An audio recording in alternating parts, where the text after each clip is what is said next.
Beuckens teaches at Asia Pacific University in Japan, and he created several websites that provide free lessons and teacher training programs for EFL teachers. He's an expert in incorporating various technologies in the classroom and online environments for student engagement and effective teaching. Okay, so please welcome Todd, everyone. Hi, Todd. Hey, hello. Can you hear me? Yes, we can hear you. Great. Okay, so I'll turn off my camera. Okay, and I'll hand everything to you, Todd. So it's all yours. Okay, great. Thank you. Okay, so hello, everybody. Hi, as Sue said, my name is Todd Beuckens. Thank you so much, Sue, for the opportunity to present today. So today, we're going to talk about something that I love to talk about. One, because it's fun. It's a lot of fun. At least I hope you're going to think it's fun. And two, it's shocking, absolutely shocking, how a lot of teachers do not realize the power of PowerPoint and also Google Slides, which we'll talk about, and how you can create just amazing listening activities. So we'll mainly do slide activities, the first part, and then near the end, we're going to show you a few apps. So we're going to move away from PowerPoint and Google Slides and show you some really interactive free platforms that you can use online to teach listening. So the main thing is we're going to look at how to create listening puzzles. So I started creating these puzzles about a year ago, about maybe a year and a half ago, and I'm addicted to them. And the students love them, and they're very easy to do online. So if you teach online, especially if you have students in breakout rooms, they can do the listening puzzles or the apps that we're going to do. So we're going to go through a lot today. So we'll probably, gosh, I just added a bunch more before. So I think maybe 15 lesson types. So as you can imagine, 15 lessons, 15 activity types, all completely different, in 50 minutes is pretty fast. So don't worry. At the end of the presentation, I will give you a link and you can download everything and you can kick the tires and play with it on your own. So you don't even have to take notes. You can sit back and relax. I'm sure they're recording this video. You can watch it on YouTube later. So without further ado, let's go ahead and start. So the main thing is also, I'm going to show you when I do this, you might be noticing, hey, you're not in presentation mode. I'm going to do the entire presentation in edit mode. Actually, I do all my PowerPoint presentations in edit mode. The main reason is because you'll see that's how the audio actually works on a computer. So don't worry, if you're seeing it like this, you're like, hey, he's not in presentation mode. There's a reason for that. So before I do that, let me see if I can move the chat. Yeah, okay, so I can get this on the side so I can kind of make it. Okay, yeah, so somebody just said, can you make it full screen? No, I can't, because for this presentation, you're going to have to see how PowerPoint works in edit mode, but I can stretch it out. Is that better for you?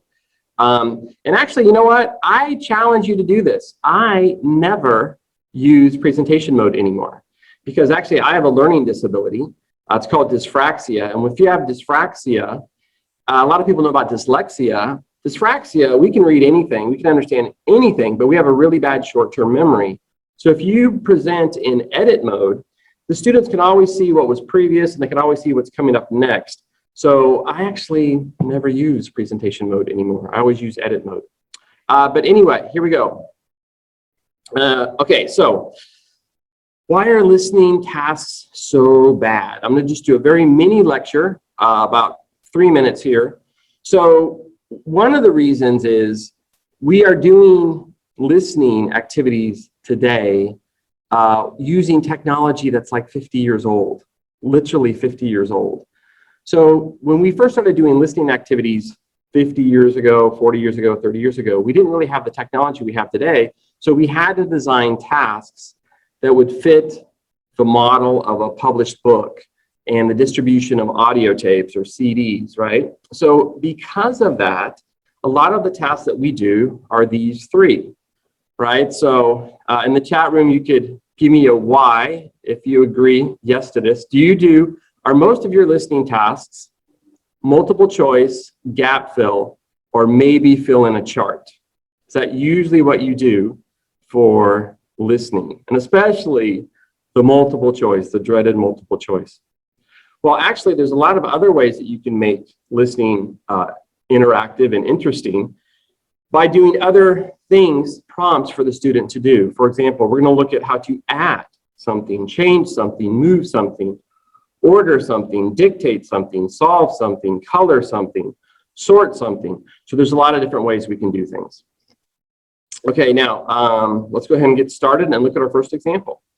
So one of the most powerful things you can do is an activity that I like to call missing word. Now, we all know the gap fill, but there's a problem with the gap fill. The students know how many gaps, and there's no mystery when they do it. But with PowerPoint, you can create an activity where the student can click on the audio. The audio will play within PowerPoint, and then they can do the activity. So here, the activity is insert the extra words from the audio. Make them bold. So let's say a student would be like, okay, wait a minute, this looks okay. What do you mean extra words? So the student can play the audio. Oh, wait, I'm sorry. Let me, here we go. Yeah, so I might be getting this a lot today. People are going to be like, hey, you're in edit mode. It's going to be in edit mode the whole time. Let me also turn up my audio just a bit here. All right, here we go. When I was in college, I was incredibly poor. I had no money at all. Okay, so here, this was when I was in college, so there's an extra word. I was incredibly poor. So here, boom, we're doing some pretty cool stuff. First of all, they don't know where the word is missing. Second, they're really going to hear that intonation. I had no money at all. So here, the student would have to type in the word and then make it bold. So it's very easy for the teacher to correct as well. So I'll go ahead and play it all the way through, and you can put in the chat box, what are some of the other missing words?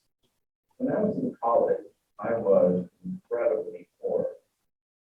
I had no money at all. My city was ridiculously expensive, and I did not have a good paying job. Still, when I look back at that time, I have fond memories of my life. All right, so did anybody catch any other missing words? Okay, somebody said they can't hear the audio. Yeah, of my life, fond memories of my life. Yeah. Sorry, I'm trying to, some of the audio will be louder than others. I'm sorry if it's not coming in that well. I will try to, I think it's the Zoom settings, but some of the audio is louder than others. Okay, so now you're probably thinking, okay, wait a minute. That must be really technical. How did you do that? How did you put the audio on the PowerPoint? Well, I did the most difficult thing you can do. I grabbed the audio and dragged it on the screen. That is it. Woo, finished. That's all you got to do. And then you can delete it. Be like, you know what? I don't want the audio here. Let's put the audio here. So already we can see that, I know I'm going to try, I think that audio is too slow. I'm sorry. I'm going to get some other audio that will be louder. So as you can see, it's very easy just to add audio anywhere on a page. And actually, there's one huge advantage as we're moving on here about doing this with PowerPoint. And you're going to see here all the sample activities. Hopefully this one's better here. There are actually 4 ways you can do audio. There are 4 ways that you can do audio in PowerPoint. And let me actually try it this way. Maybe this one's going to be better. Hang on. Tell me if this is louder. When I was in college. Is that better? Yes, okay, oh, that's it. I found the setting. Okay, cool. So here's one thing that's great. Let's take a look at a piece of paper, right? Your typical textbook. There's really only, there's like 2 ways you can do the audio. You could have like a CD or something like that, or you could have a QR code. If you use PowerPoint, there's actually 4 ways to have the audio just on one activity. First, you can drag it onto the screen like we just did. Very easy. Second, You could have it to where the students can download the audio, like here it is over here, and they can play it on their own computer. When I was in college, I was. Or if you want, you can open this up again, you could have the students access it via a QR code. So if you have a bunch of activities, the students can just go ahead, take out their phone, point it at the QR code, and it can open up directly to the audio, and we'll show you how to do that later. Or third, if you're doing it online, especially if you're doing Google Slides, you can just right-click and then open the hyperlink. And we're going to show you how to do that later. So already there's 4 different ways that you can do audio with the PowerPoint slide. Another thing is, before we move on, I really want to stress, look at PowerPoint like this. A beautiful white piece of paper. I actually almost never use Microsoft Word or Google Docs anymore. It is very rare. I use a slide presentation tool, and you can use PowerPoint, you could use Google Slides, you can use LibreOffice, you can do Open Office. All of them work, but think about this. This is just a nice white sheet of paper. And on that white sheet of paper, you can make it interactive, you can add audio, you can add video, as we'll show you at the end. So there's so many things that you can do. Also, you can have repetitive tasks. So you can do one activity, and then another activity, and then let's say this is your template. You can just make another activity and another and another and another and another and another. So you could have as many tasks as you want within one PowerPoint. Now, books are constrained, paper is constrained by real estate, how much can go on one page. So that's just another reason you might want to think about using a slide presentation tool for your activities. And actually, I found out about all my ideas for this. I got the idea from elementary schools in the States that were using Google Slides to teach kids. Okay, so now that's the first activity. So let's go ahead and move on to some other ones. So you can do, real quick, going back, this one is very easy, fill in the blank type of a gap fill. And also think about this is, we often say it's really good to read to children. Well, a lot of kids really don't get enough audio input. So with this, if they read it, first of all, it's a puzzle. They don't know how many words are missing. And 2, it's very easy to make. You can just record your own audio, put it on the slide, and you're ready to go. Okay, but that's kind of boring. I have to admit, it's kind of boring. So we'll look at some other ones. So another one, very easy, very basic, is synonym swap. So with this one, the student, and I'll move this audio up here a little bit, the student plays the audio, and they have to catch which word is different. So some of the words are different. Now, this is another variation of the gap fill. They don't know how many words are different. So they can't just look at the gaps and know where to listen to fill it in, because they don't know which words have synonyms. So the student can play the audio, and in the chat box, can somebody please tell me what's a word that was said on the audio that's not in the text? Parents, teachers, and anyone who regularly deals with teenagers knows how difficult the adolescent years can be. Adolescents have always been known to do wild, even dangerous things. Right, so we have anyone was here, we have wild was here, teenagers was here. So again, we're taking this puzzle mentality. Now there's another design principle I really want to stress here. Notice what is on the page. This is actually very important. My degree, by the way, is in instructional design. I love pedagogy. I love instructional design. What is on the page? Nothing. Just the audio and the text. There's no distractions. Nothing else. Now, often what we do with books, we have one little corner down here that they have to listen, and we got all this other stuff here.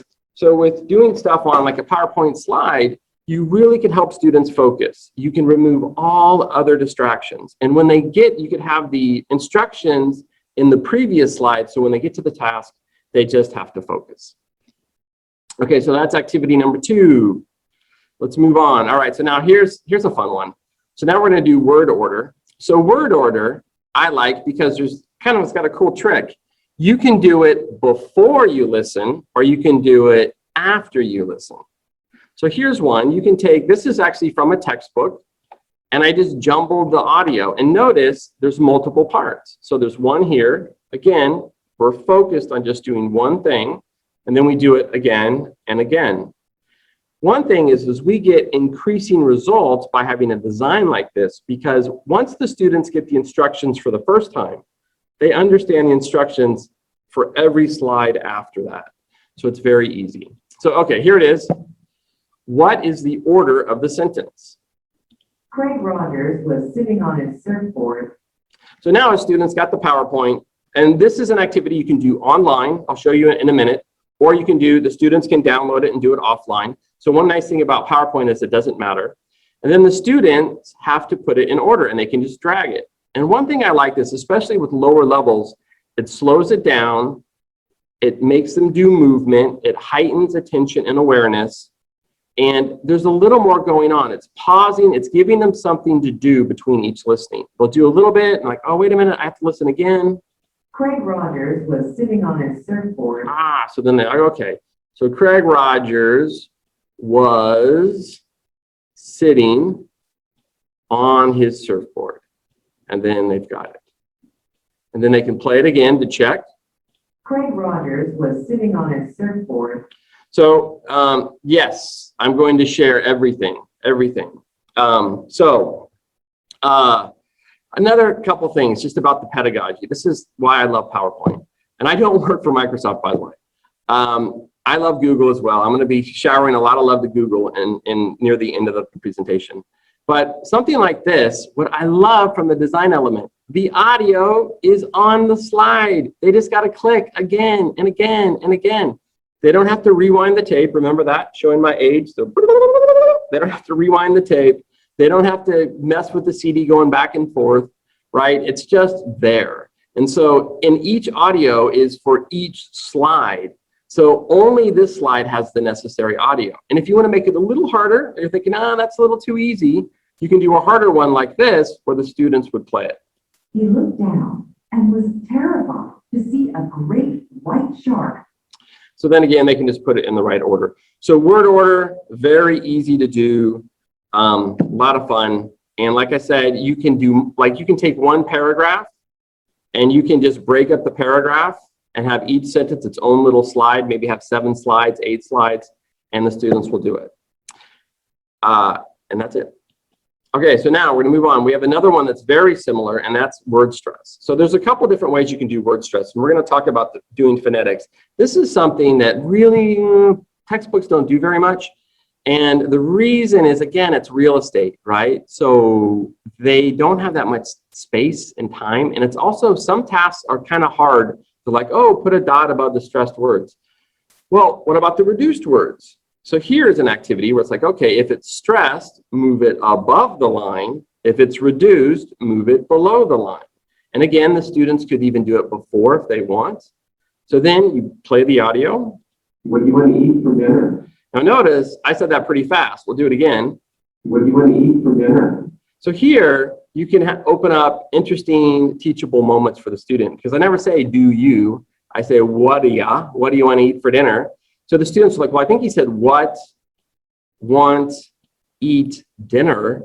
What? He says, he reduced this? How did he reduce this? So then when they play it, maybe they could physically see the difference, the contrast in the words.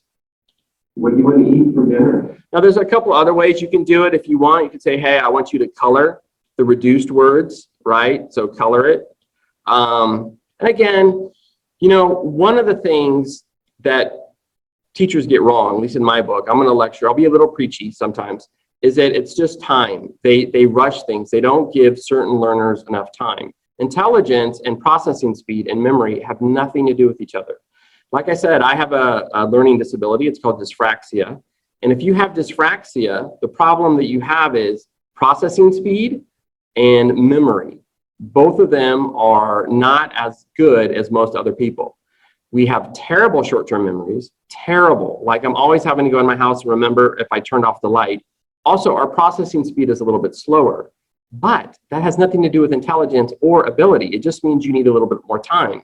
So if you do activities like this, where the student has self-control of the audio, they can play it as many times as they want, then you are empowering the students and making the listening activities a lot more accessible and actually more engaging and also more meaningful. And you can do multiple, just go one after the other after the other. Here's one. Who do you spend a lot of time with? Who do you spend a lot of time with? And again, the student can play around with the words. You put the students in breakout rooms and then they can share what they have. Now, how did I make this? How would I make something like this? This is so easy to make. You just go insert and shape, and I don't know, and I usually do the rounded rectangle or the square rectangle. Maybe you can't see it. I just do that. And then I take it and I copy paste that. Let's do it again. Copy paste. So then you could write your words in here. Here. Oops, because I had two. Right, you can write your words in there, and then you can do whatever you want. You can change the color. You have more things to do with design. And like I said, you could have the instructions of the task is taken care of. It's very easy for the students to focus on exactly what they need to do. So that's word stress. A little boring, I have to admit, a little boring, but it is helpful for many reasons. Another thing that you can do is like you might have like what words are, like what words are blended together. So maybe a student can change this and this. Okay, blend the sounds, blend the words that go together. There's just a lot of possibilities that they can do. All right. Okay, so now here we go. This one, we're talking about listening puzzles. This is my favorite. I'm going to have to say this one's my favorite. So this is the dictation. Now, again, put Y in the chat room if you like doing dictations. Do you do dictations? Do you think dictations are useful for students? Can you put yeah, oh, there we go. Yep, I think they're very useful, and I totally agree with you. Okay, here's the problem with dictations. If you do them live, let's see in the chat, what's the problem with the dictation? There's a couple problems with it if the teacher does it. Anybody? Any ideas? What's a normal problem you might have if you do a dictation? One, yeah, could be accent, right? You could have a different way of saying things. Yeah, definitely. Thanks, Aaron. The words are too hard. They get distracted. And actually, one of the things is, yeah, they're shy to say it again. They just sit there like, I didn't hear what he said. So what you could do is if you do a dictation like this, then they can play it as many times as they want. So I'm going to play this one. You guys tell me, what does this man say? Oh, I love that course. I tried it last week. Oh, I love that course. I tried it last week. Right. So here, yeah, the intonation and consistency. Yeah, very good. So here we have, oh, I love that course. I tried it last week. So he says this. Now she says this. I didn't know you played golf.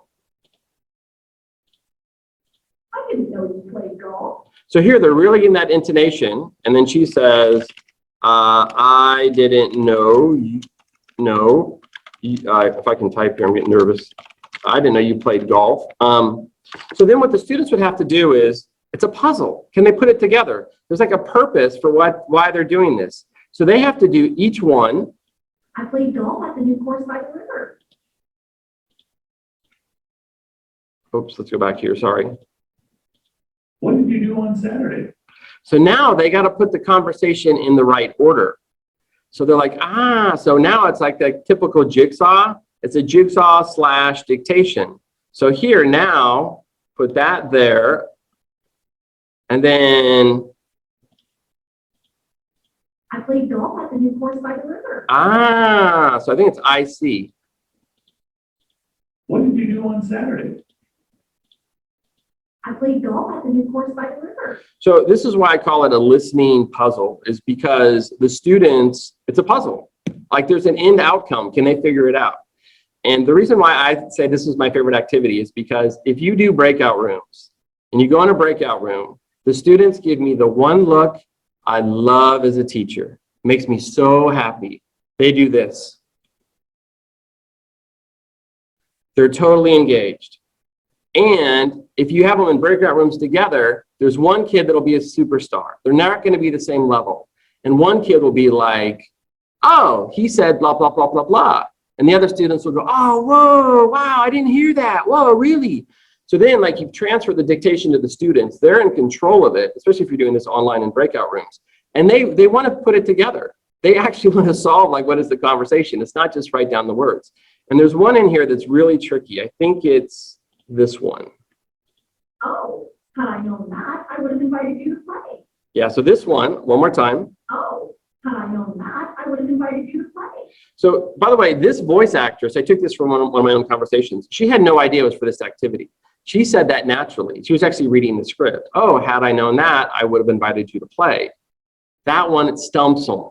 And they're like, wow, they really want to try to figure it out. Now, you could also pepper in really easy ones. Thanks, I'd love to.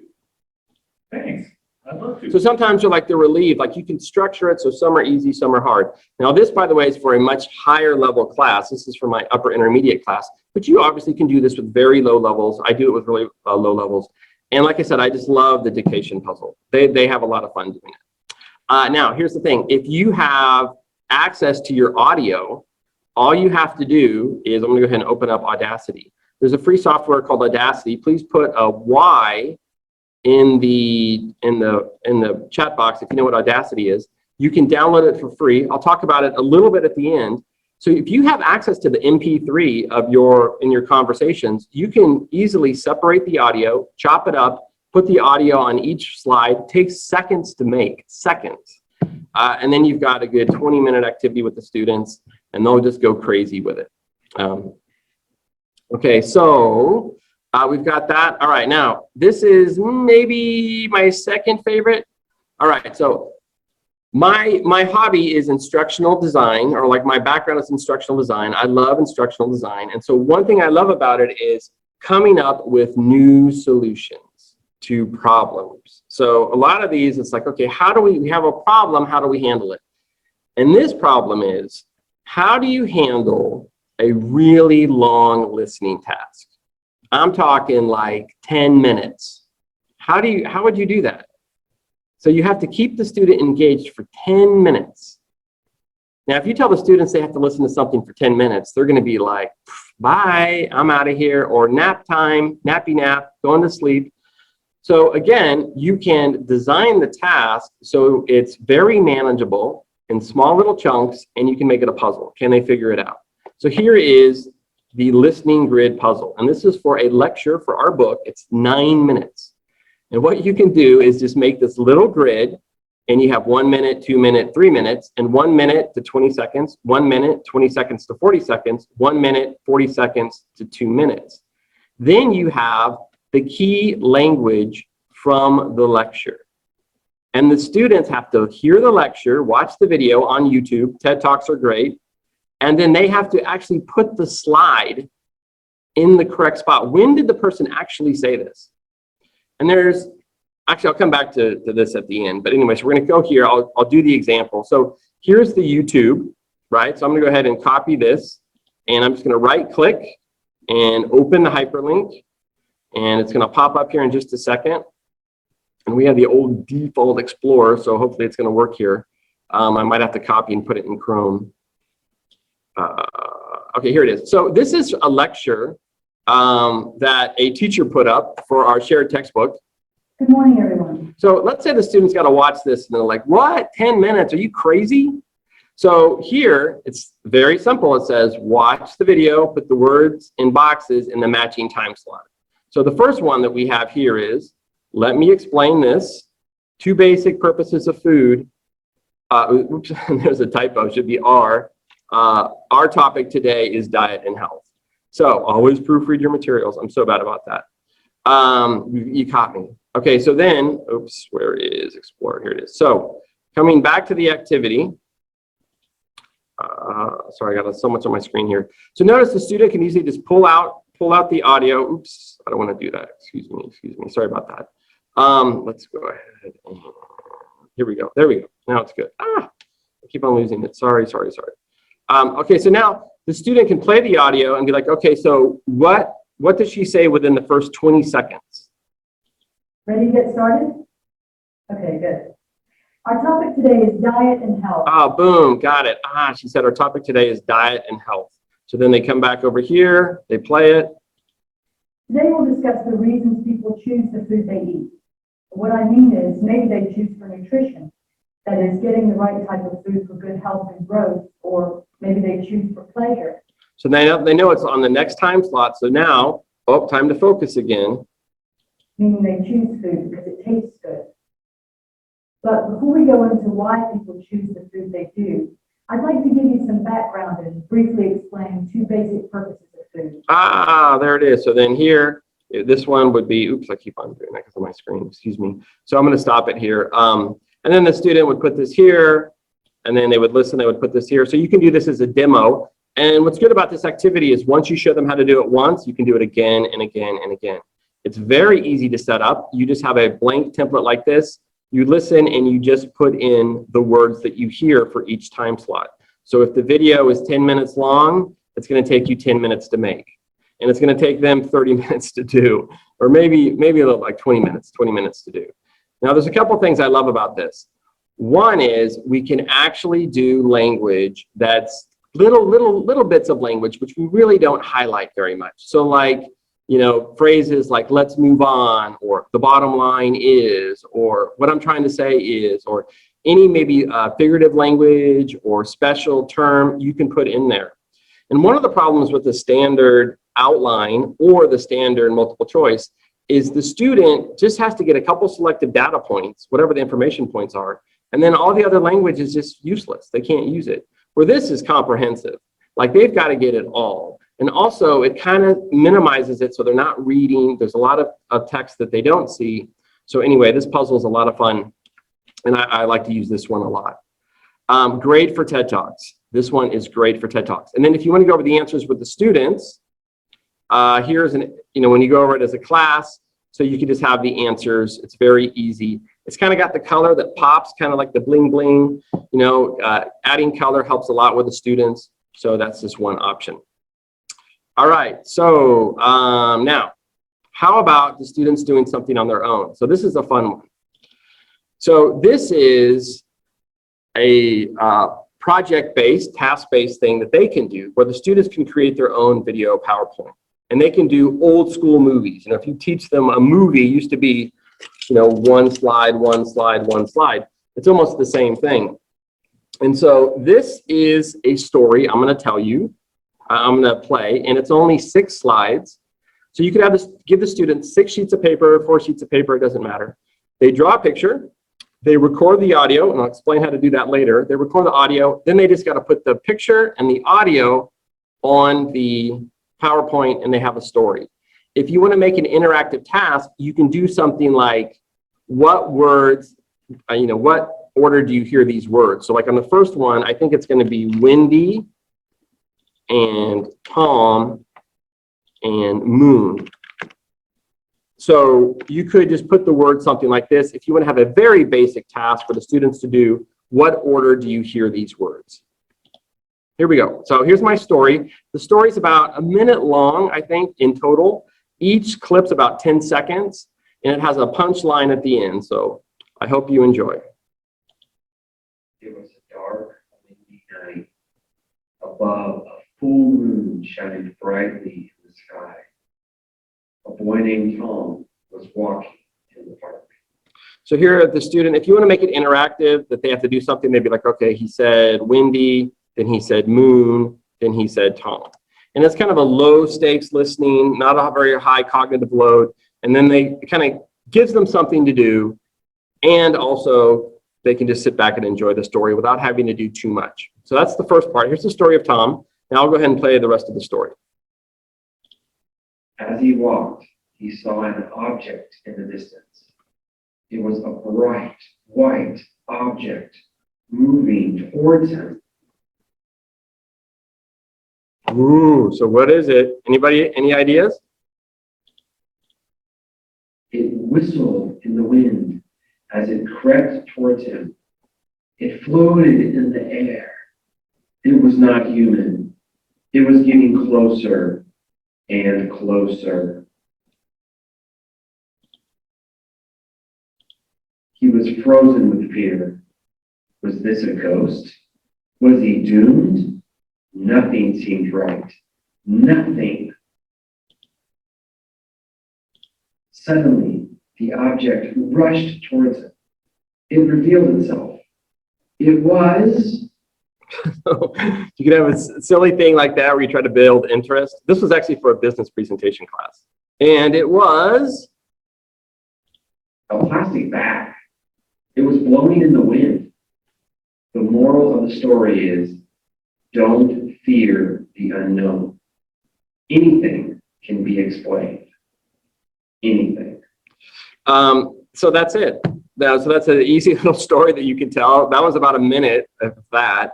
I actually made this activity in 10 or 15 minutes. It wasn't very long.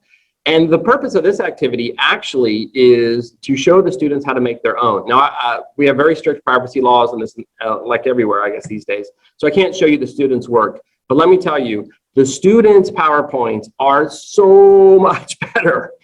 So much better. They draw these amazing pictures, and then they narrate these great stories, and the students love, and then we try to have like, build a suspense or have a cliffhanger or things like that. The students love making them, and they love hearing each other's.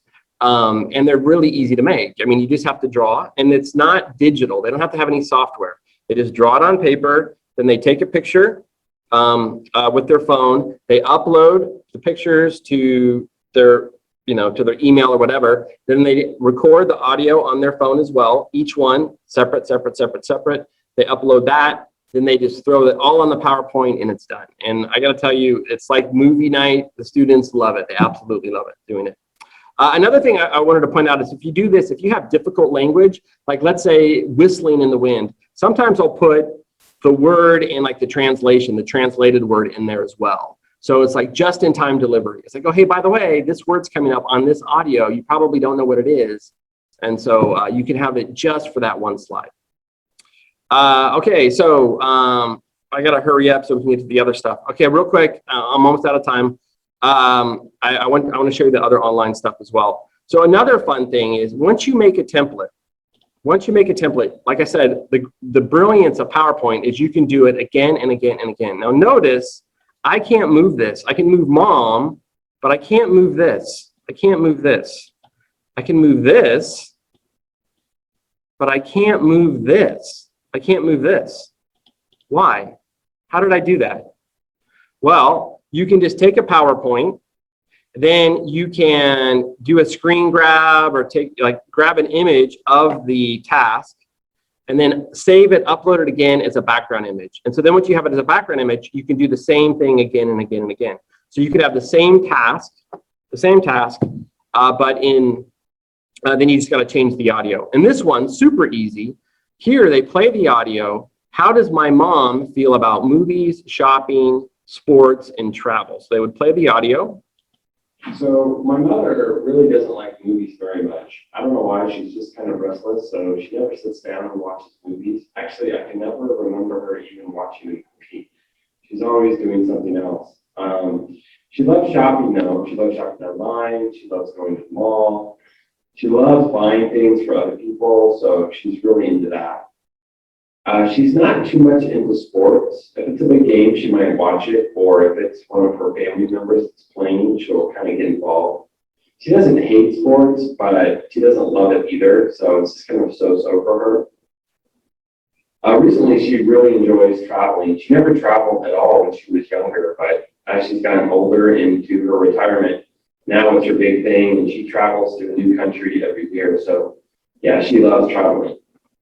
Okay, so an activity like this, what I like about it is it's not binary. It's not black and white. It's like, okay, there's wiggle room. I think it's probably around here. This is probably around here. And so the students, there is no right answer, right? So they can actually kind of share with each other in breakout rooms where they think it is based on what they heard.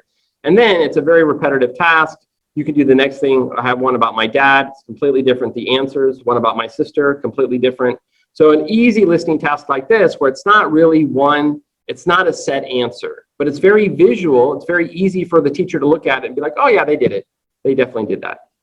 Okay, so these are a little bit higher end. Now we're going to go to the total. You can be brain dead and like, it's so easy, and you just relax and you can focus on something bottom up. So this is actually one of my favorite ones I like to do with my students. Again, I create a template and I just reuse the template. And what I do here is I say, okay, the root word is act. That's it. And it says match the word in the sentence part of speech below. So they got to say, what is number 1, 2, 3, and 4? So they would play the audio. Number 1, my son is very active. Number 2, we need to take action. So here the student would be like, oh, okay, so active, that was 1. Action, that was 2. And notice they don't see it, they can only hear it. And one thing about this, if you lose your spot, you can kind of click where you want it to start again. Take action. Number 3, I am actively looking for a new job. Number 4, you better act soon. So then they'd be like, okay, it's 3 and it's 4. And this is what I like about a task like this is they just got to listen. They just got to listen. It's just bottom up listening. It's not difficult. They don't have to write anything. It's just really just put the number in there. And so they can focus, they can heighten all of their cognitive abilities, their cognitive focus just on the listening. They don't have to worry about anything else. It's very similar. And then, like I said, they can go to the next one, and it's very repetitive. They get used to it. So that's kind of a fun one. Another one that's a lot of fun is this one. So this is really good with kids or adults, but really kids. So we talked about the dictation earlier, but there's one huge problem about the dictation. I was kind of looking for it in the chat window. They got to write, and maybe they can't write. Maybe they're slow writers. Maybe they can't spell. So this one, it's an easy dictation, and it's just count. So it says, play the audio. How many words do you hear? And then they just got to change it. And it's very physical. I put them in breakout rooms, they play it, and I'm like, count on your fingers. How many words did you hear? So they'll play it. I'm going to see them tomorrow. This is high level. I'm going to see them tomorrow. Ooh, in the chat, how many? How many? I'm going to see them tomorrow. I'm going to see them tomorrow. I'm going to see them tomorrow. Okay, the answer is, I am going to see him tomorrow. The answer is actually 7 words. I'm in a super fast. And then you can do another one. Here's number 2. You're going to regret this. You're going to regret this. You are going to regret this. So you could have like a grammar function. And again, they just got to listen and count. There's no writing, so they can really focus just on the listening task. Last one really quick is, because I'm almost out of time, is we have the syllable one. I don't do this one that much, to be honest with you, but like they play it superb. And then they've got to change, okay, how many syllables and which one is stressed? Superb. So here it'd be like, superb, right? And then I just ask them to color it. Usually I say make it like orange or something. So then they go to the next one. Fantastic, fantastic, fantastic. It's E. So it's labeled, it's very easy for them. And it's very visual, it's kind of reinforcing. The teacher can see that they did it. So that would be another one. All right, so now there is a couple really nice bells and whistles. One of them is, if you want to do a video, for all my Spanish friends out there, I'm actually making this to learn Spanish. So you can help me, get in contact with me at the end. Please teach me Spanish. So we're making Spanish videos. You can actually make PowerPoint a book. So this is to learn Spanish. We're making a Spanish book, but we're also making an English book. You can put audio or video. ¿Qué comidas te gusta comer? Me gusta el helado, me gusta la pizza y las manzanas. So you can't really see it, but the video is actually playing here. So you can actually play the video. Video actually plays more reliably than audio, actually. You can play the video in PowerPoint, and then you can have them highlight it or whatever. So you can make your book like this, right? You can actually make a book, just make it like a page. And if you print it, it's going to look exactly like printed worksheet. So for example, if I go print, here it is. Look at that. It looks just like a book. just like a book. So that's another little secret about PowerPoint and Google Slides is you do not need high-end designer software to make a book. And if you want the students to make their own book, highly recommend it. And I'm almost out of time. So the thing is, I have to go now and show you how to do it in OneDrive.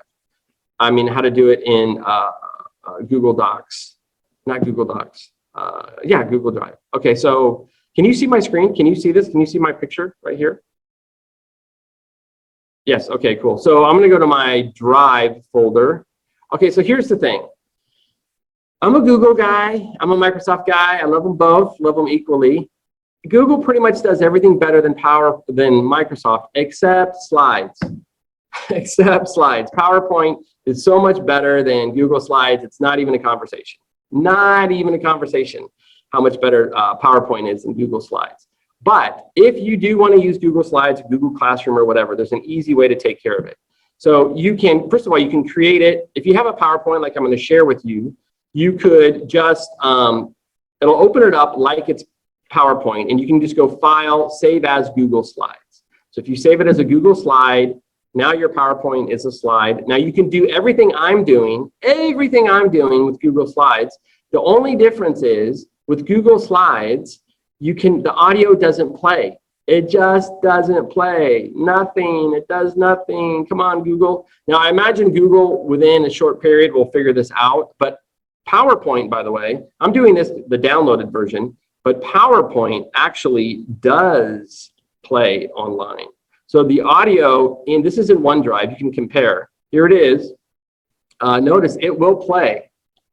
When I was in college, I was incredibly poor. So you can actually play audio in OneDrive on a slide. You cannot do it in Google Slides. But, the easy way around that is like I showed you in the beginning, you just create a link. It's actually kind of works out better anyway. So if you create a link, and then if you open up the link to where all the audio is, and then it's just going to be a second here. It's going to open up. Then you can drag it out. And so now you can have the audio here. When I was in college, I was incredibly poor. So ta-da, and you can even move this over here. So you can show students how to kind of do it on the screen. It's hard to do it on a tablet, can't do it on a phone, sorry. But if it's on a computer, it's actually very handy. And so often if you have multiple audios, what I'll do is share the folder and they just got to click the right audio. And that is it. Now, I didn't get to the other stuff. So I'm going to share the link right now. Just going to share real quick. Just 2 minutes. I promise I'll give you Q&A time. There's Genially. I said there are some really cool platform apps. Genially is amazing. You can create what's called an interactive image. And with the interactive image, like here it is right here, you can insert video, text, a quiz, whatever, within one image online and have interactive buttons. So I'll show you real quick here. It's just kind of slow loading. And so here I created this using Genially, and I will share a link at the end with them. I have a video tutorial showing how to do this. So the students can watch a video, read the script, take a quiz, they can do it all in one. So if they hit the preview button here, this is how it would work. You can create what's called an interactive image. So let's say you take any YouTube video, you can put it in the picture and it's going to play. It's kind of like Padlet. Millions of television viewers watch. So you've got that, and then they can read the script. There's millions of television viewers. And then if you want, they can take the quiz. So you could have all of these activities kind of bundled up in one thing. That's using Genially. You could also use Edpuzzle. It's definitely worth checking out. I love to make little mini quizzes with Edpuzzle. So with Edpuzzle, what you do is you take any YouTube video. I made this one myself with my cell phone. I just draw on my whiteboard and then I narrate it like this. And so the students can play the video. Notice it's only a minute long. And then it'll stop. I had big plans. There were so many things I was going to do. First, I was going to play soccer. I was so excited. But it rained all day long, so I couldn't play. I'm so bummed. And then, so then it comes up here, they have the question that they have to answer. And there's 4 questions. They can skip it, they get feedback. Let's say he says baseball, submit, and it's like, hey, you got it wrong. They can rewatch it if they want to rewatch it. And then, of course, you can do the exact same thing using, I do this, something similar is you can do this in Google Forms. So I'm saying, going to give some love to Google as well. Google Forms, by the way, is equally superior to Excel Forms, same way PowerPoint is way more superior than Google Slides. So with Google Forms, of course, you can just embed the video, and then you can have your own little quiz here, and the students could leave their response. And so those are the other three things. And that's it. So as I can talk all day about this stuff, but if you are using PowerPoint, I challenge you to go make something. Try it. If your students are studying online, also if you teach like adults or like business students, they love stuff like this. And that's it. I have more, but I don't have enough time. I promised Sue I'd have 10 minutes, and I don't. Oh, there's only one question. Just keep going until 12 if you need more time. Okay. Well, yeah, well, actually, what I'll do is this. Let's share the links. So here is, let me share the Genially. Let me just share these links with you so you can see how it works. And this one,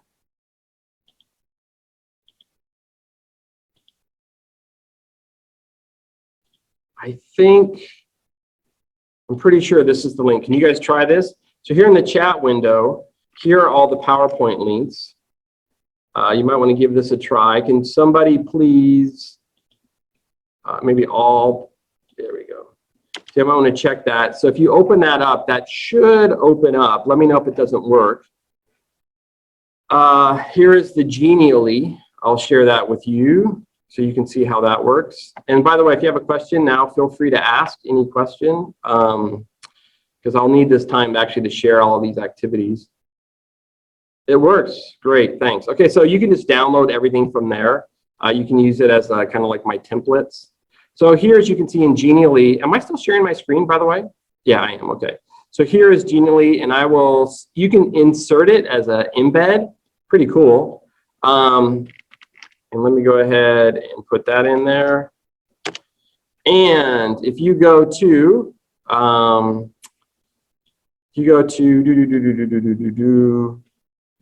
I have tutorials that show how to do this. All right, so if you just go to LO Teachable, just Google for that, LO Teachable. It should come up. Now, all of these are not going to be free. I'm not doing this to sell them, by the way.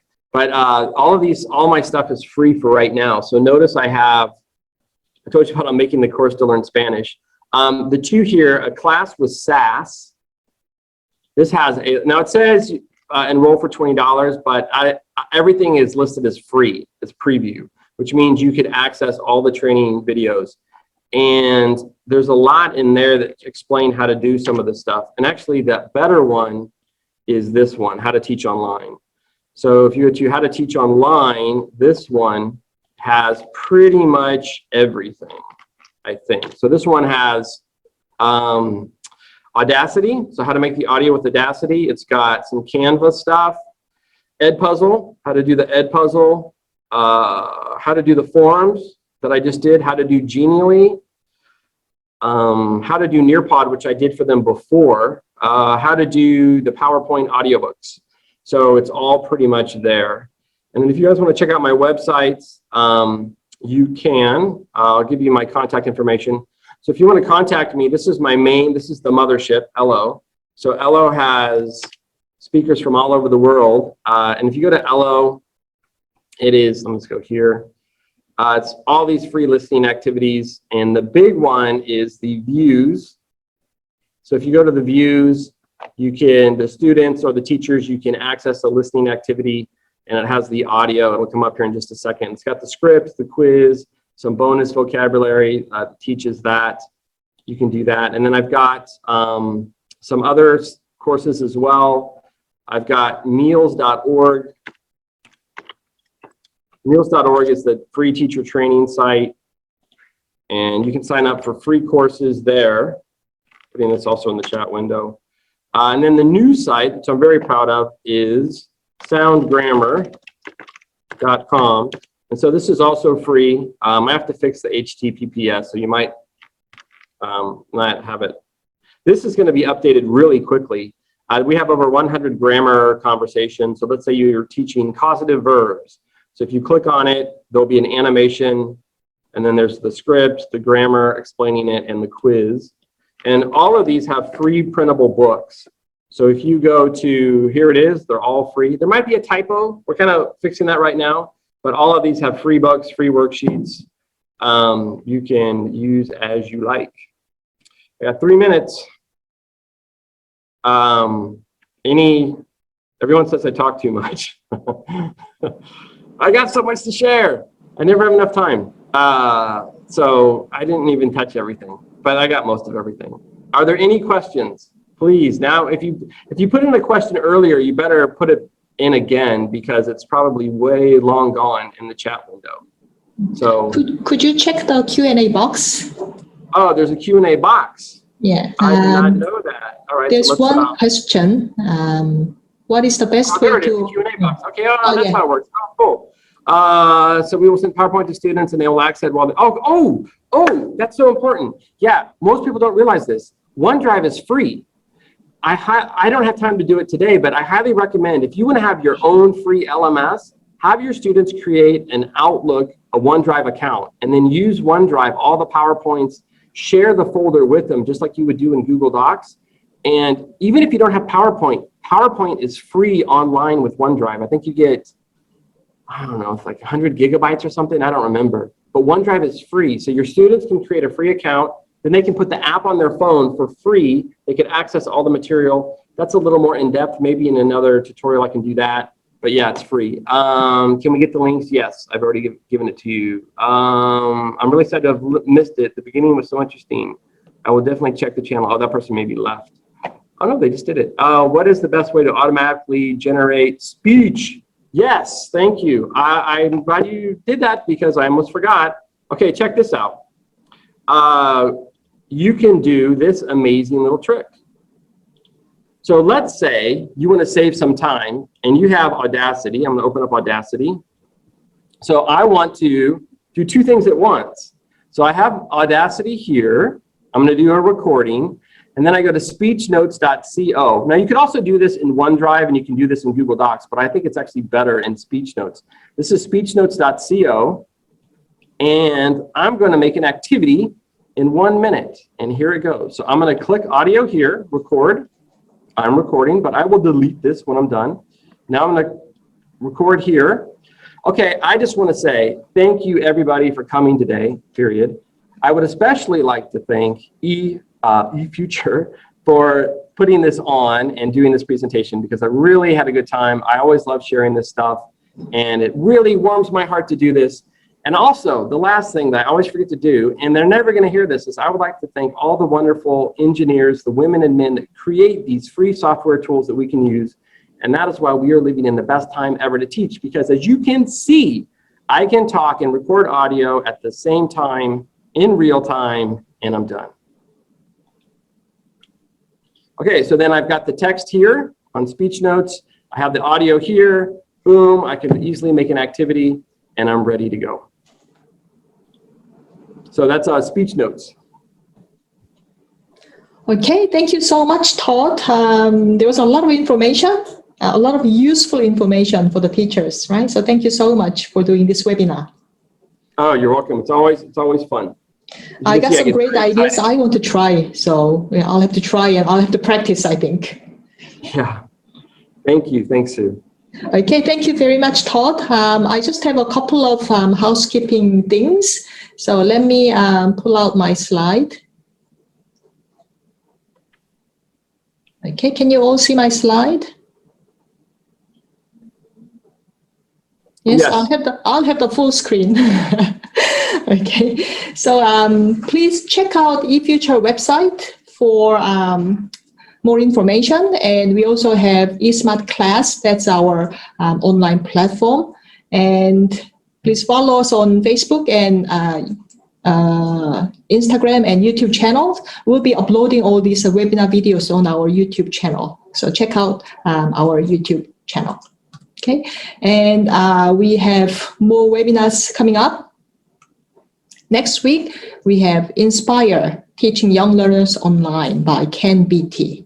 Okay, so I'll see you again next week, everyone. And if you want to get the certificate, please contact our partners. Here is the list of the countries and our partners' email there. Okay, if you cannot see your country there, please contact us. Number 13, right? We have the email, inquiry@eltkorea.com. Okay, but for other countries, please contact our partners. And the PPT of this webinar will be available, and the video recording will be uploaded on our YouTube channel. Okay, so that's all, everyone. Thank you very much for joining us today, and thank you, Todd, for the great webinar. Thank you. Thanks. Okay, thank you. Bye, everyone. Oh, and Todd did 2 webinars last year, and the videos are on our YouTube channel, so please check them out. It's got a lot of useful information. Okay, so that's all. Thank you very much, and bye, everyone. See you again next week. Okay, Bye. bye-bye.